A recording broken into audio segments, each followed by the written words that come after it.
My son and I were building some of our gaffless clips, and he said, "Baba, how'd these things come about? What made you think of this?"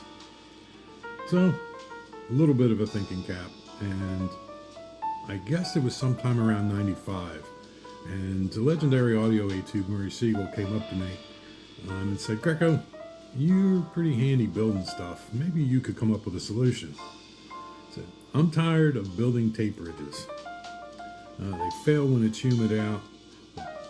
Piano guys are never happy with the glue that the tape leaves, and I need something small, simple, and it won't scratch up the piano. And it needs to be able to handle a large diaphragm mic." I thought about it for a couple minutes and went, "Yeah, okay, Murray, we'll try that." So this is our first attempt. We had a mic clip glued to the side, and we quickly realized that not all piano stringers were the same width, and the glue that was holding the clip was nowhere near strong enough to hold a large diaphragm microphone. So we came up with this. This solved a bunch of our problems, but the metal bolts were prone to scratching, especially with clumsy A2s. And the swelling of the wood affected the threaded wood body. Sometimes you couldn't get it apart, sometimes you couldn't get it back together again. That's when this idea came about. Everybody seemed to like this one, but it was way too big and cumbersome to haul around, especially if you had a small gig bag and you were getting on an airplane. So I think it was 96 at the Olympic closing ceremonies, broadcast mix engineer Ed Green and front of house mixer Pat Boltzell said, "Greco, let's try those crazy clips you came up with." So 3 of these were placed in the piano for Stevie Wonder.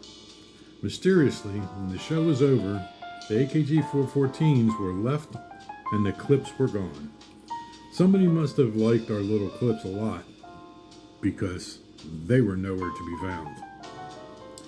With the skilled craftsmanship of my buddy Gaff Michael and the help of a lot of A2 friends, guys like Skip Kent, Rick Teller, Steve Anderson, and a whole bunch of suggestions from a lot of good friends, we now have this. This is our newest version, and we like it a lot. They come in a lot of different kinds of woods, pretty much anything that looks good on the shelf when we go to the store. The nylon bolts take up the slack in the slimmer stringers, so it solved that problem. It's not for clamping. We don't clamp these, we clip these. And the band, the rubber hairband, actually helps stabilize it when the pianos are moving on and off the stage. Pretty good solution, and they look pretty cool. Thanks for listening to my old guy's story, and we'll see you on the stage hopefully sometime soon.